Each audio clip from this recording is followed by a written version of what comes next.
A police K-9 refused to leave an abandoned castle, growling, pulling, desperate to go inside.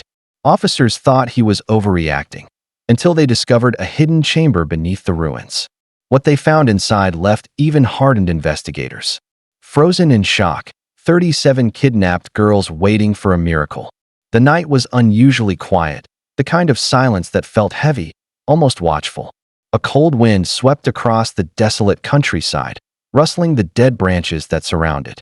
The looming silhouette of an abandoned castle, its cracked stone walls, veiled in creeping ivy, stood like a monument to forgotten nightmares. Police units had been dispatched after multiple reports of eerie lights and faint cries coming from the property. Most believed it was nothing more than trespassers or thrill-seekers daring one another to explore the ruins.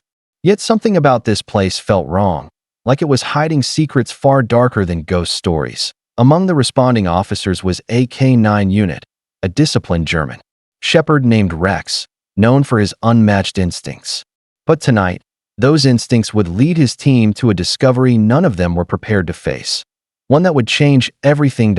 As the officers approached the castle's iron gate, Rex suddenly froze. His ears pricked forward, his body low and tense, muscles coiled like springs. A low growl rumbled from his chest, a warning, sharp and unshakable. His handler, Officer Mark, gave the command to advance, but Rex refused to move. Mark tried again, his voice firm but calm. "Come on, boy. Let's check it out." Still, Rex stood his ground, staring at the darkened entrance as if he could see something no one else could. Then, without warning, he barked. Once, twice, 3 times, each one louder and more insistent than the last. The other officers exchanged uneasy glances.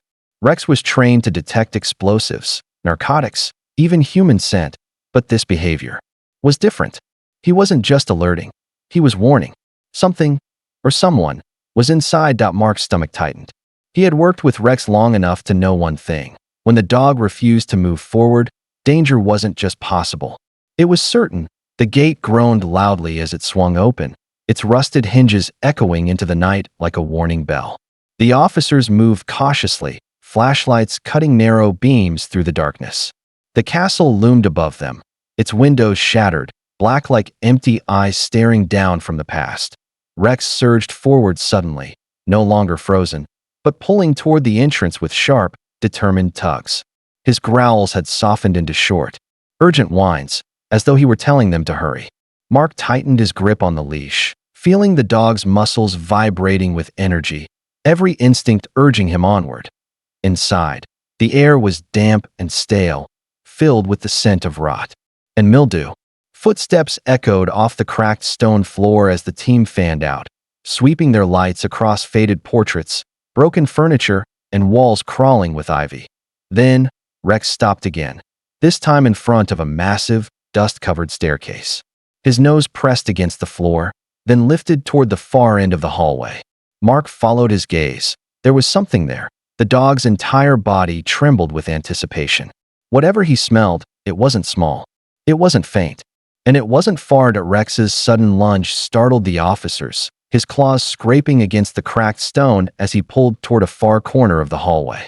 Mark followed quickly, flashlight beam bouncing across peeling wallpaper and shattered picture frames until it landed on a mound of broken furniture piled haphazardly against the wall. The dog began to paw furiously at the debris, barking sharply, the sound echoing like gunshots in the hollow corridors. "Something's behind there," Mark muttered, motioning for 2 officers to help. They shoved aside the rotting wood and crumbling chairs, revealing a narrow wooden door almost perfectly hidden within the wall's design.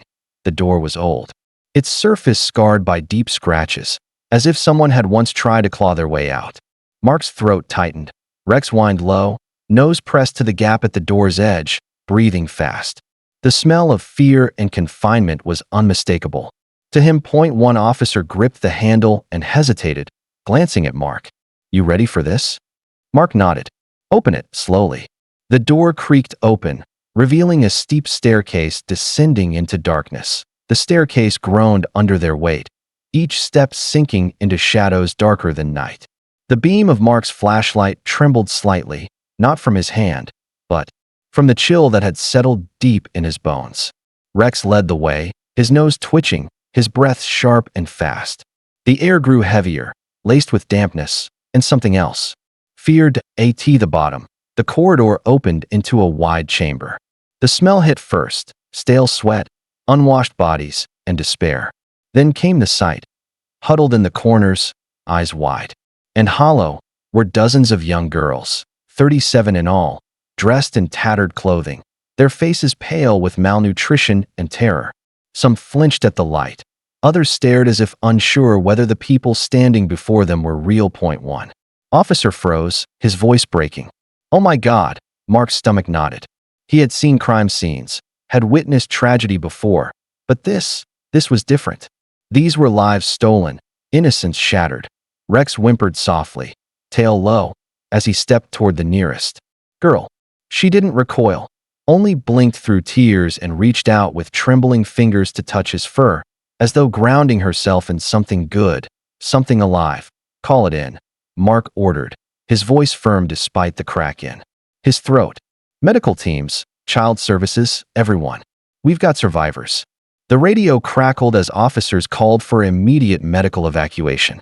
Within minutes, paramedics and additional units flooded the castle grounds, their footsteps and hurried voices breaking the oppressive silence that had hung over the place for so long. Stretchers were rushed down the narrow staircase, and warm blankets were wrapped around the trembling girls. Some cried softly, clutching the hands of rescuers. Others were too weak to stand. Rex stayed close, his calm presence strangely comforting. Amid the chaos, several of the girls reached out to pet him, their fragile fingers tangling in his fur, as if holding on to the only thing that had brought them hope. Mark watched with a tight chest, silently thanking his K9 partner for refusing to walk away. Without Rex, this chamber would have stayed hidden, and the girls might never have seen daylight again. Officers secured the basement, collecting evidence, chains, crude bedding, and traces of recent occupation, all pointing to a human trafficking ring.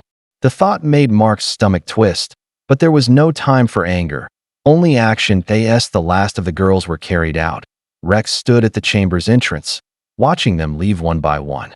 His tail wagged faintly, not in joy, but in relief. As the last ambulance disappeared into the night, Mark knelt beside Rex, running a hand over his loyal partner's head.